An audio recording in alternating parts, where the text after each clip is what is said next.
할렐루야. 네, 우리 함께 봉독한 말씀을 통해서 그리스도 안에서 이루어진 일이라고 하는 제목으로 말씀 증거할 때 우리 함께 은혜 받는 귀한 시간 되어지길 원합니다. 이제 오늘부터 한 4개월 정도 우리가 함께 이제 에베소서를 함께 우리가 보기를 원합니다.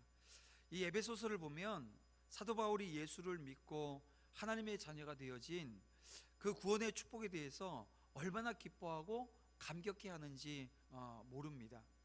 바울은 그 지난 3년 동안 자기가 정말 애써서 개척했던 이 에베소 교회 교인들을 마음속으로 그리면서 지금 그가 편지 쓰고 있는 자리가 어디냐면 감옥입니다. 감옥에서 지금 쓰고 있는데요, 차가운 감옥 바닥에 앉아서 펜을 들고는 하나님이 우리를 구원해 주신 은혜가 얼마나 기막힌 복인가 라고 하는 것을 지금 써내려가고 있는 거예요. 그 내용을 우리가 보게 되어지면, 첫째는 하나님께서 하늘에 속한 신령한 복으로 우리에게 복 주시되 그리스도 안에서 주셨다라고 하는 것을 증거하고 있습니다. 그래서 오늘 우리가 본문 쭉 14절까지 보게 되면 그리스도 안에서라고 하는 이야기를 계속해서 반복해 사용하고 있는데요, 이게 지금 이 에베소서에만 지금 오늘 본문에서만 이렇게 나오는 게 아니라 이 바울의 서신서를 보게 되어지면 그리스도 안에서라고 하는 말을 정말 많이 사용하고 있습니다. 전체를 세보면 한 160여 회를 사용하고 있고요, 에베소서에서만 한 36회 이상을 사용하고 있습니다. 그러니까 이 사도 바울이 그리스도 안에서라고 하는 이 말을 쓰고 있는 것은 신학적 표현인 거예요. 이게 지금 자신이 그리스도 안에서 받은 그 은혜가 얼마나 크고 그 그리스도 안에서 누리게 되어질 그 축복이 얼마나 큰가라고 하는 것을 알기에 이 그리스도 안에서라고 하는 이 말을 빼고는 정말 이야기할 수 없는 것이 바울의 표현이었다는 것입니다. 그렇다면 사도 바울이 그리스도 안에서라고 하는 표현을 즐겨 사용했던 이유, 구체적인 이유가 뭐냐는 거예요. 그만큼 성도는 그리스도 예수를 벗어나서는 아무것도 생각할 수 없음을 반영하는 것입니다. 그 가운데서도 오늘 본문에서 우리가 누리는 모든 복락이 오직 예수 그리스도를 통해서 오늘 우리에게 온다는 것입니다. 어떻습니까, 여러분? 여러분은 이러한 사도 바울의 가르침과 이 사도 바울의 이 주장에 여러분 수긍이 되십니까? 동의가 되어지세요? 여러분 성경을 보세요. 성경을 보게 되면 이 부분에 대해서 아주 명확합니다. 하나님 아버지께서 모든 충만으로 예수 안에 거하게 하셨다고 가르칩니다. 이게 골로새서 1장 19절에 있는 말씀이에요. 하나님의 능력이 그리스도 안에서 역사되어졌다고 고백합니다. 그리스도 안에서 신성의 모든 충만이 육체로 거하시고 우리 역시 그리스도 안에서 충만하여졌다라고 하는 것을 증거하고 있습니다. 또한 예수님께서도 오늘 이 땅에 계시면서 오늘에게 주신 말씀 중에 이걸 직접적으로 증거하신 말씀도 있습니다. 뭐라고 말씀하셨습니까? 당신이 길이요 진리요 생명이라고 말씀하셨습니다. 양의 문이 되신 당신 외에 다른 어떤 길을 제시하는 자는 뭐라 그러셨어요? 다 절도요 강도라고 말씀하셨습니다. 사랑하는 성도 여러분, 오늘 우리는 모든 복락이 그리스도 안에 있음을 믿으시길 바랍니다. 구원이 그리스도 안에만 있는 것입니다. 다른 길은 없어요. 주님만을 믿어 승리하는 주님의 신실한 종들이 되어지기를 주님의 이름으로 축복합니다. 또 하나 보게 되어지면 하나님께서 주신 복을 사도 바울은 어떻게 이야기하냐면 하늘에 속한 복이요 신령한 복이라고 이 두 마디로 표현하고 있습니다. 여기서 하늘에 속한 복이라고 하는 것은 우리가 땅에 살면서 얼마 동안 손에 쥐고 누리는 복입니다. 하늘나라에서 구원받은 백성만 누릴 수 있는 복을 말합니다. 또한 이 신령한 복이라고 하는 것은 여러분 육신의 몸으로 즐기는 복이 아니라 새 몸을 입고 영원히 즐길 수 있는 복을 말씀하고 있는 거죠. 그런가 하면 바울은 이 자신의 편지를 받는 사람들에게 오늘 보면 1절 2절에 인사를 마친 이후에 하나님께 찬송을 드립니다. 이 또한 하나님이 주시는 신령한 복 때문이라는 거예요. 하나님이 주신 이 복은 그분의 예정을 따라 그리스도를 통해서 우리를 그분의 자녀로 삼아 주신 것입니다. 그렇습니다, 여러분. 예수 그리스도로 말미암아 여러분 오늘 우리가 복이라고 하는 것, 이 복의 개념이 이제는 바뀌어졌다는 거예요. 이 복을 가리켜 사도 바울은 어떻게 말씀합니까? 하늘에 속한 모든 신령한 복이라고 말씀하고 있습니다. 사실 이것은 하늘에 속한 복이라고 하든지 아니면 신령한 복이라고 하든지 두 가지 중에 하나로만 표현을 해도 되는 것입니다. 하지만 사도 바울이 이 두 가지 표현을 굳이 사용하는 데는 그냥 쓴 게 아니고요, 이유가 있어요. 왜냐하면 지금 이 에베소서를 지금 처음 받아들게 된 1차 독자, 이 에베소 교인들, 다시 말하면 소아시아에 있는 교회 성도들이 복에 대해서 분명하게 알기를 바랬다라고 하는 것을 반영하는 아주 강조적 표현이라는 것입니다. 이거 강조하고 싶었던 거예요. 이걸 정확하게 표현하고 싶었던 것입니다. 하나님께서 예수님을 통해서 오늘 우리에게 약속하시고 주시기를 바라는 복은 여러분 물질적인 축복이 아니었다는 것입니다. 물론 이 말씀은 하나님께서 예수 믿는 성도들에게 여러분 물질적인 복을 내려주시 않으신다라고 하는 것을 말하는 것은 아닙니다. 또한 물질적인 축복이라고 하는 것이 비성경적이거나 잘못된 복이라고 하는 의미도 아니에요. 여러분 오늘 우리가 이 땅에서 우리가 물질적인 축복, 이 땅에서 건강의 축복, 이 땅에서 모든 것이 형통한 이 형통의 축복, 여러분 이거 오늘 우리가 받아야 됩니다. 우리가 그것도 누릴 수 있어야 됩니다. 하지만 지금 사도 바울이 이야기하는 것은 그 복을 이야기하는 게 아니라는 거예요. 사도 바울은 지금 그런 극단적인 것을 말하는 게 아니고요, 사도 바울은 성경 어디에서도 이 물질이 죄악이나 타락이나 더러움 등과 관련되어서 말한 적이 없어요. 여러분 돈이라고 하는 것, 이게 악합니까 선합니까? 이건 여러분 가치 중립적인 겁니다. 선한 사람에게 이 돈이 들려져 있으면요, 이게 어디로 쓰여져요? 선한 일에 쓰여져요. 악한 자에게 돈이 들려져 있으면 어떻게 쓰여집니까? 악하게 쓰여지는 겁니다. 이게 가치 중립적인 거예요. 그래서 누가 이 돈을 소유하느냐, 물질을 소유하느냐에 따라서 그 쓰여지는 모양이 달라지는 거예요. 그래서 이게 물질이라고 하는 것, 이 재물이라고 하는 것, 이 돈이라고 하는 게 가치 중립적인 것입니다. 다만 무엇입니까? 예수님으로 말미암아 이 복의 개념이 완전히 달라졌다라고 하는 것을 지금 바울은 오늘 우리에게 말하려고 하는 것입니다. 전혀 인간들이 생각하지 못한 하늘에 속한 신령한 것으로 복이 대체되어졌다라고 하는 것을 지금 말해주는 것입니다. 여러분 우리는 복이라고 하면 무엇을 생각합니까? 대개 이 돈, 물질적인 것을 이야기합니다. 몸의 건강, 사업의 번창, 자녀들이 학업을 하는데 등수가 올라가서 진전되어지는 것, 아니면 좋은 대학에 입학하는 것, 아니면 좋은 회사에 입사를 하고 승진을 하고 더 많은 연봉을 받고 관운이 따르거나 장수하거나 우리가 이 땅에서 살아나가면서 조금이라도 부러워할 수 있는 그 부러움이라고 하는 게 생기는 그 모든 것들을 우리가 복이라고 생각하는 경향들이 있다는 거예요. 이것은 단순히 우리들의 생각만은 아닙니다. 우리가 성경을 보게 되더라도요, 이 율법을 하나님께서 주시면서 이 율법 속에서 축복하시는 내용들을 보게 되어지면, 그래서 이걸 신학적으로 율법적인 축복관이라고도 얘기를 하는데요, 이 율법적인 이 축복관을 보게 되어지면 이 물질에 대한 축복, 이 땅에서 제가 좀 전에 열거했던 그 모든 그 축복이 그 안에 들어가 있어요. 여러분 율법이 말하는 바 축복이 무엇입니까? 신명기 28장, 저도 이 말씀 되게 좋아합니다. 28장 3절에서 6절 말씀인데요, 성읍에서도 복을 받고 들에서도 복을 받을 것이며 내 몸의 소생과 내 토지의 소생과 내 짐승의 새끼와 내 우양의 새끼가 복을 받을 것이며 내 광주리와 내 반죽 그릇이 복을 받을 것이며 내가 들어가도 복을 받고 나가도 복을 받을 것이라고 하는 이 말씀입니다. 이것은 자연적인 인간, 이 하나님의 말씀, 이 율법을 받은 오늘 사람들이 이 물질적이고 현세적인 것 이상의 것을 생각할 수 없다라고 하는 것이 사실은 그 안에 갇혀져 있는 거예요. 이 크게 보게 되어지면 그렇게도 우리가 해석이 가능한 것입니다.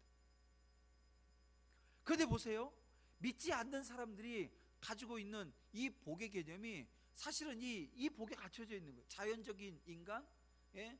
우리가 율법적인 인간이라고 하는 그 틀 속에서 보게 되어지면 여기 이 복이 그냥 단 것처럼 보이거든요.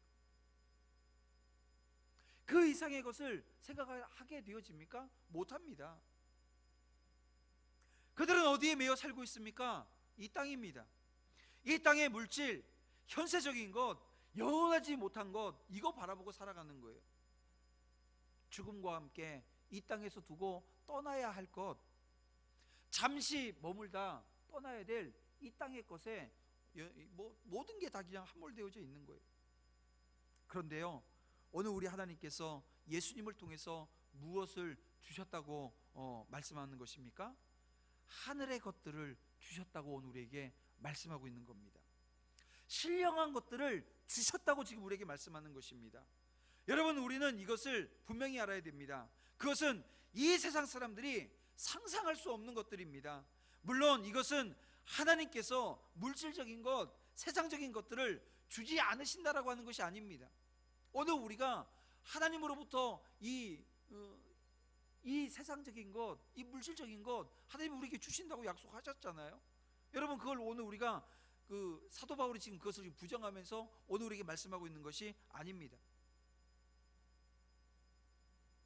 아무리 내가 좋은 것을 손에 쥐고 있더라도요, 그것보다 비교할 수 없는 더 좋은 것을 우리가 만나게 되어지면 어떻게 해요? 지금 있는 거 놓잖아요. 내가 지금 가지고 있는 것도 너무 좋아요. 너무 행복해요. 우리 아이들 보게 되어지면 장난감 그거 없으면 큰일 날 것처럼 막 가지고 놀다가 딱 봤는데 이 더 좋은 게 있으면 어떻게 해요?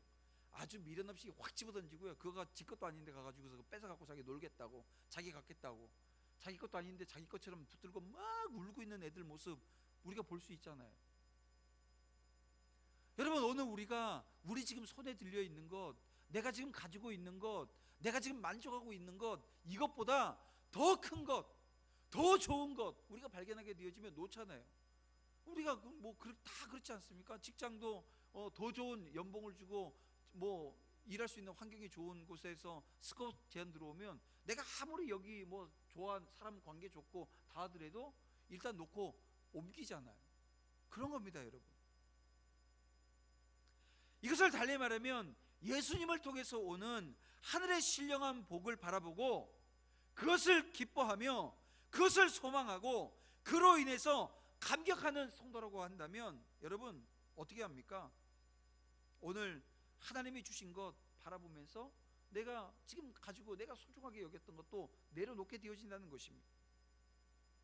여러분, 이 말씀을 통해서 자기 자신을 한번 점검해 봐야 합니다.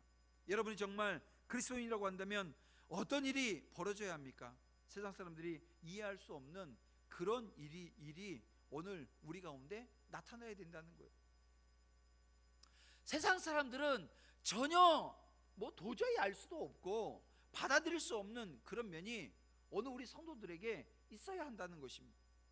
왜냐하면 믿지 않는 사람들은 눈에 보이는 것들로 만족하고 그것으로 인해서 기뻐하지만 오늘 우리 성도들은 전혀 눈에 보이지 않는 신령한 것들로 인해서 기뻐하는 자들입니다.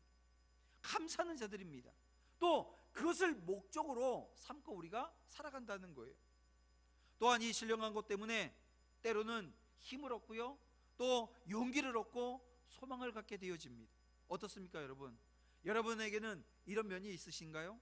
정말 세상 사람들이 이해할 수 없다라고 하는 이 말을 오늘 우리가 듣고 사냐는 거예요. 아니, 난 당신 이해할 수 없어, 이렇게 오늘 우리가 듣고 살 수 있냐는 거예요. 오늘 우리는 하나님의 은혜로 그분의 자녀가 되어졌고요, 또 영생을 얻었기에 이 세상에서 무엇인가를 갖지 못했다고 불평하거나 또 자기 연민에 빠질 이유가 없습니다. 여러분, 어떤 상황 가운데서도 우리는 하나님께 한없는 감사와 찬양을 올려드리는 믿음의 종들이 다 돼야 될 줄 믿습니다. 바울은 우리가 이 복을 어떻게 받게 되어졌는가라고 하는 것을 아주 구체적으로 설명하는 대목이 본문 7절 말씀입니다. 그래서 우리 함께 7절 한번 볼게요. 7절을 다 같이 읽습니다. 시작. 우리는 그리스도 안에서 그의 은혜의 풍성함을 따라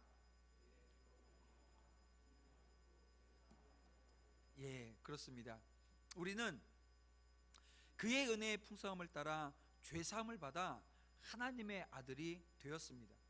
근데 여기서 오늘 우리가 정말 주목해야 될 한 사실이 있는데요, 그것은 바로 그의 은혜의 풍성함을 따라 라고 하는 말과 속량 곧 죄사함을 받았느니라 라고 하는 이 두 문장 사이에 끼어져 있는 그의 피로 말미암아 라고 하는 이 말씀입니다. 여기에 우린 주목해야 돼요. 여러분, 이것이 무엇을 지금 말하고 있는 것입니까? 속량, 다시 말하면 이 죄사함은, 이 구원은 은혜의 풍성함만으로는 도저히 설명할 수 없다는 거예요.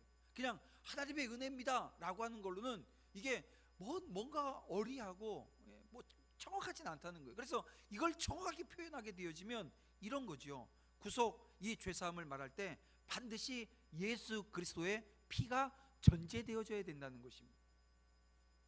하나님의 은혜가 풍성하시고 사랑이 충만한 분이시지만 오직 그렇기 때문에 인간의 죄를 사하신 것은 아니라는 거예요. 하나님은 사랑의 주님이시지만 동시에 공의로우신 분이십니다. 공의의 하나님이시기도 한다는 거예요. 사랑과 공의가 공존하시는 분이세요. 때문에 하나님께서는 인간의 죄를 사하시기 위해서 반드시 하나님이 우리를 사랑하셔서 오늘 우리를 구원하셔야 되는데, 공의로우신 하나님께서 우리가 가지고 있는 이 죄의 문제, 이걸 그냥 간과해 버릴 수는 없다는 겁니다. 간과할 수 없었다는 거예요.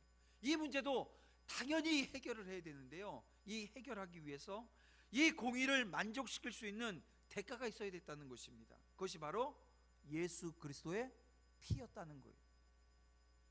여러분, 인간의 죄는 피로서만 사해질 수 있었습니다. 그래서 히브리서 기자가 히브리서 9장 22절에 피 흘림이 없으면 사죄함도 있을 수 없는 것이라고 말씀했던 거예요.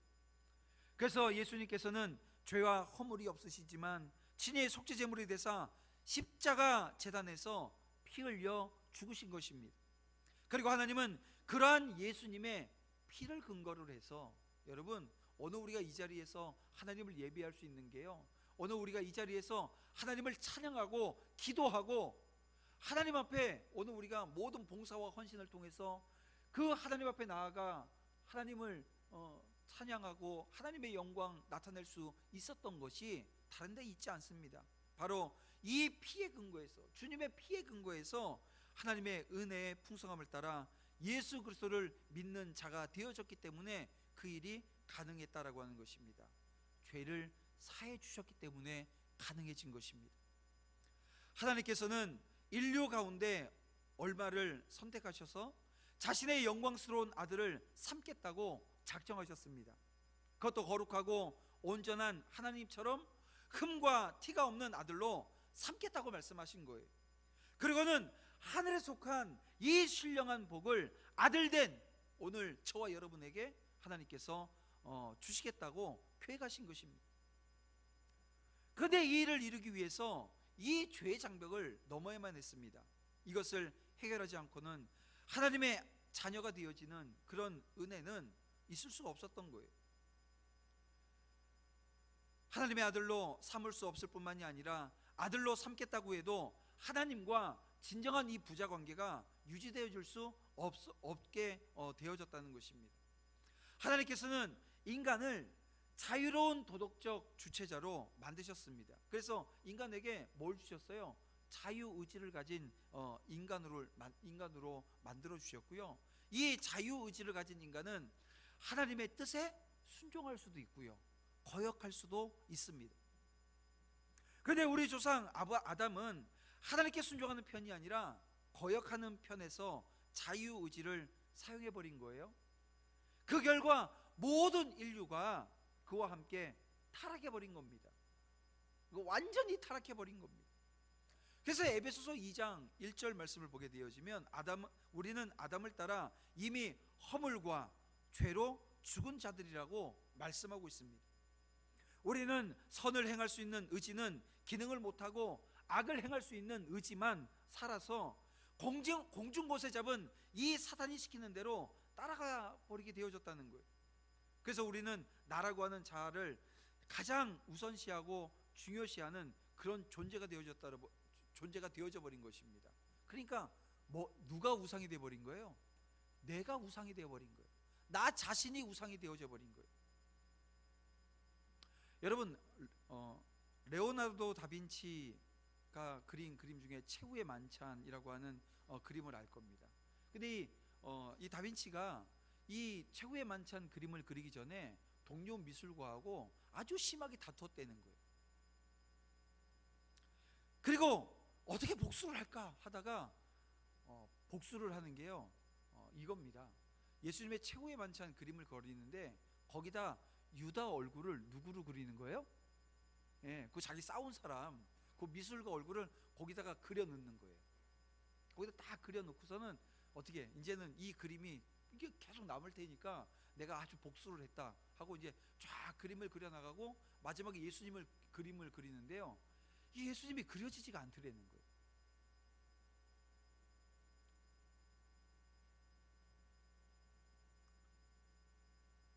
전혀 작업이 진행되어지지 않는다는 것입니다.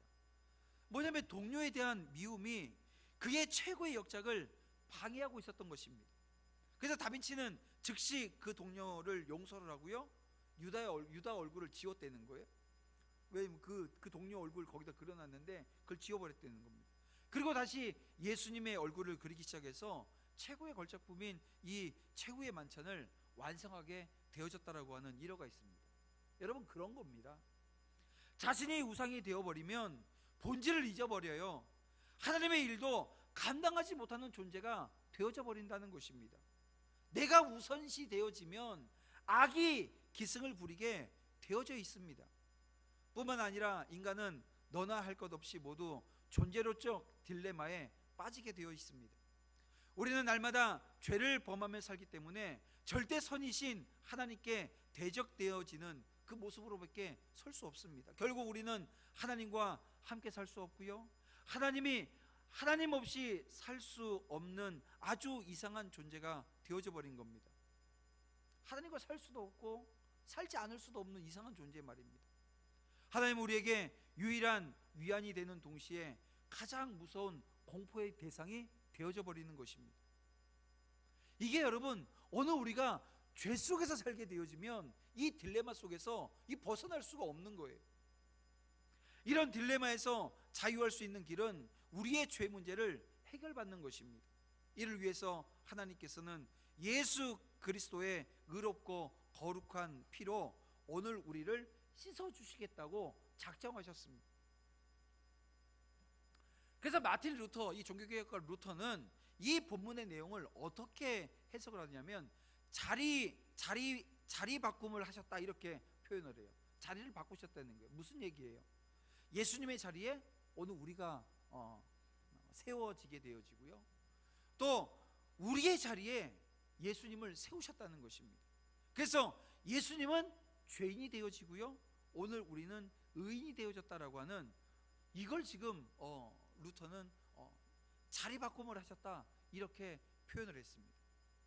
히브리서 저자는 예수님이 한 번 십자가에 못 박혀 죽으심으로 우리를 영원히 온전케 하셨다고 선언을 해요. 다시는 하나님께서 우리의 죄와 불법을 기억하지 못하신다고 말씀하십니다. 뿐만 아니라 로마서 8장에 보게 되어지면 하나님께서 우리의 죄를 다 용서하셨기 때문에 아무도 오늘 우리를 정죄하지 못한다고 말씀하고 있습니다. 그러면 여러분, 오늘 우리가 이렇게 이 죄의 용서의 복을 누리게 되어졌는데요, 우리가 하나님께 그러면 이 용서받은 자들로서 어떤 반응을 보이며 살아가야 되냐라고 하는 것입니다. 그 첫 번째가 뭐냐면 항상 감격하고, 내가 받은 구원에 대해서 감격이 오늘 우리 가운데 있어야 되는 거예요. 감격하는 사람은요, 감사하게 되어져 있습니다. 감사가 기쁨으로 나타나게 되어져 있다는 거예요. 또 하나, 하나님께서 용서해 주신 거룩한 아들이 되어졌기 때문에 더 이상 이 죄를 범하지 않으려고 하는 의지가 오늘 우리 가운데 나타나게 되어진다는 것입니다. 더 이상 죄를 범하지 않겠다는 거예요. 이 미움이라고 하는 감정이요, 이게 해결이 안 됩니다. 이 속으로는 미워하는데 앞에서는 어떻게 해요? 웃을 수는 있잖아요. 근데 이 안에 보이지 않는 내 안에 있는 이 미움, 내 안에 있는 이 시기, 내 안에 있는 이 질투, 아니 도둑질은 안 한다니까요. 어떻게 다 보고 있는데 도둑질 하겠어요? 근데 이 속으로, 마음으로는 이 마음들이 계속해서 나오는 거예요. 그런데요, 하나님이 오늘 우리를 용서해서 거룩한 자로, 거룩한 하나님의 자녀로 세워주셨기 때문에 그거 이제 하지 않겠다고, 내가 마음으로도 더 이상 죄를 짓지 않겠다라고 하는 이 마음이 생기는 거예요. 제가 이 말씀을 어제도 이 말씀 마지막 정리하면서, 이게 제가 한 주간 동안 어제 낮까지도 아주 그냥 막 속이 시끌시끌했던 하나 일이 있었습니다. 이게 막 괘씸하고 막 미흡고 막 그런 거예요. 이 말도 안 되는 일들이 막 발생했거든요. 그래서 제가 그거 놓고서 막 했는데, 이 말씀 준비하면서 저녁에 말씀 다시 한번 정리하고 하는데, 이게 회개가 되는 겁니다. 결국 누가 잘못한 거냐면 제가 잘못한 거예요. 왜 내가 잘못했냐면, 내 마음속에 벌써 미움이라고 하는 감정이 들어왔으면 이게 내가 잘못한 겁니다. 내가 잘못한 거예요. 회개해야죠. 그러니까 회개하지 않으면, 여러분, 오늘 우리 안에 내가 정말 거룩한 하나님의 자녀라고 하는 이 신분 자체가, 이게 보세요, 목사도 막 며칠 동안이에요. 왜냐면 제가 그거 가지고 기도 안 했거든요. 그냥 미움이라고 하는 감정만 있었지 기도를 하지 않았던 겁니다. 근데 이 말씀 준비하고 마지막에 이 본문 다 타이핑해서 쳐놨던 말씀인데, 다시 한번 읽고 하다가 하나님께서 주시는 마음이 생기더라고요. 하나님이 그렇게 또 말씀해 주시는 거예요. 그럼 어떻게 해야 돼요? 그 미움의 감정 빼기 위해서 회개해야 되고요, 하나님 앞에 용서 구해야 되는 거예요. 여러분, 그 자리로 오늘 우리가 나아가는 것, 이게 가장 큰 축복 아니겠냐는 겁니다. 또 하나, 죄 용서 받고 구원받은 이 좋은 소식, 이거 오늘 나만 구원받았어, 이거 아무한테도 얘기하지 않고 나만, 이게 여러분, 제가 서론에서 말씀드렸지만 이게 여러분 우상인 겁니다. 나라고 하는 것, 나만 바라보고 나만 생각하는, 이게 오늘 우리 안에 있는 고질적인 문제거든요. 여러분, 내가 죄 용서함 받고 내가 하나님의 아들 되어져서 나는 천국 백성, 우리 새 하늘과 새 땅을 바라보고 나아가는 믿음의 종들, 하지만 그거 벌써 우리 가운데 임한 거 아닙니까? 그 하나님의 나라를 전하지 않겠다라고, 여러분, 내 입 다물어 버리고 내 손발 다 묶어버리는 그런 어리석은 모습이 오늘 우리 가운데 없기를 주님의 이름으로 축원함을 드립니다. 다른 사람에게 이 기쁜 소식 전해야 된다는 거예요. 오늘 우리 주변에도 용서 받아야 할 그런 사람들이 너무나도 많습니다. 하나님 앞에 두 손 들고 나와서 자신이 죄인이었음을 고백하고 또 용서함 받아서 그 하나님의 자녀가 되어지는 그 은혜의 역사를 누릴 수 있도록 저와 여러분들이 그런 역할들을 감당해 내야 된다는 거죠. 여러분, 오늘 우리에게는 복음을 전해야 될 사명이 있음을 여러분 다시 한번 헤아리고, 이 새해에 하나님, 내가 그 사명 감당하겠습니다 결단하며 주님 앞으로 나아가는 그런 종들이 다 되어지기를 주님의 이름으로 축원합니다. 하나님은 우리가 하나님의 뜻과 계획에 따라 예정을 입고요, 그리스도 안에서 그분의 기업이 되었다고 했습니다. 여러분, 하나님의 기업이 되었다라고 하는 이 말씀은 그분의 소유가 되어졌다라고 하는 뜻입니다. 하나님은 우리가 복음을 듣고 믿을 때 성령을 통해 인치심으로 오늘 우리를 그분의 소유로 보증하십니다. 그리스도의 피로 구속받고 영생을 얻은 오늘 우리는 하나님의 소유인 줄 믿습니다. 내 삶은 내 것이 아닙니다. 나를 속량하신 하나님의 것입니다. 그렇기에 우리 주인이신 하나님과 그 아들 예수님이 원하시는 삶을 우리가 살아가야 되는 것입니다. 자신의 인생은 자신의 것이라고 하는 이 세상적인 관점, 이걸 내려놓아야 합니다. 내 삶을 소유하신 하나님의 뜻을 발견하는 이 2020년 이 새해가 되어지기를 간절히 소망합니다. 또 그 뜻을 이뤄드리는 그런 성숙한 신앙인들이 다 되어지는 은혜가 있기를 원합니다. 오늘 우리는 모두가 하나님의 소유입니다. 하나님은 우리를 얻으시기 위해서 예수 그리스도를 죽음이라고 하는 정말 상상하기 힘든 대가를 지불하셨고요, 그렇게 저와 여러분을 하나님이 자녀 삼으신 거예요. 여러분, 오늘 우리가 절대 가치 없는 존재가 아니라는 것입니다. 말씀을 정리하겠습니다.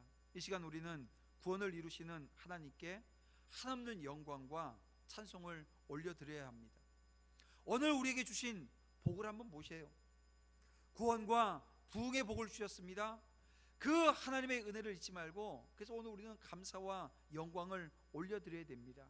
여러분, 이 하나님께 받은 이 축복들이 오늘 우리 가운데 있는데요, 이것을 보면서 우리가 다시 한번 이 새해에 결단하기를, 교회에서부터 정말 진실된 예배 하나님 앞에 드리기로 결단하시고요, 정말 구체적인 선한 행동을 통해서 하나님을 끊임없이 높여드리기 위해서 노력하겠다라고 하는 결단과, 마지막 때에 정말 복음 들고 그 복음의 전령, 그 복음을 증거하는 메신저들이 다 되겠다라고 하는 이 결단이 저 여러분 가운데 다시 한번 결단되어지고, 이 결단했으면 이제는 삶을 통해서 여러분 이루어내는 은혜가 있게 돼야 될 줄 믿습니다. 성령께서 그 결단 가운데 함께 하실 줄 믿습니다. 기도드리겠습니다. 사랑과 풍성하신 아버지 하나님, 감사와 찬양과 영광을 올려드립니다.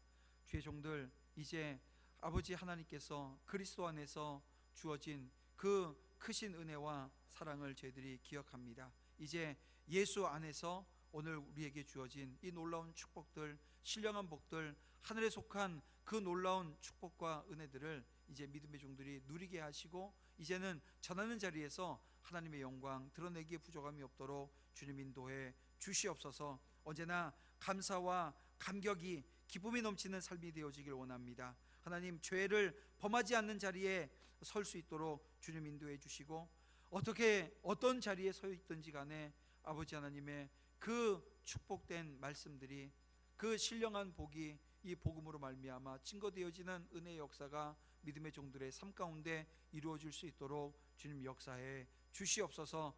성령께서 함께 하시고 인도하시는 그런 귀한 또 한 주간 시작되어지길 원하오니 주여 함께 하시고 기름 부어 주시옵소서. 예수님의 이름으로 기도드립니다. 아멘.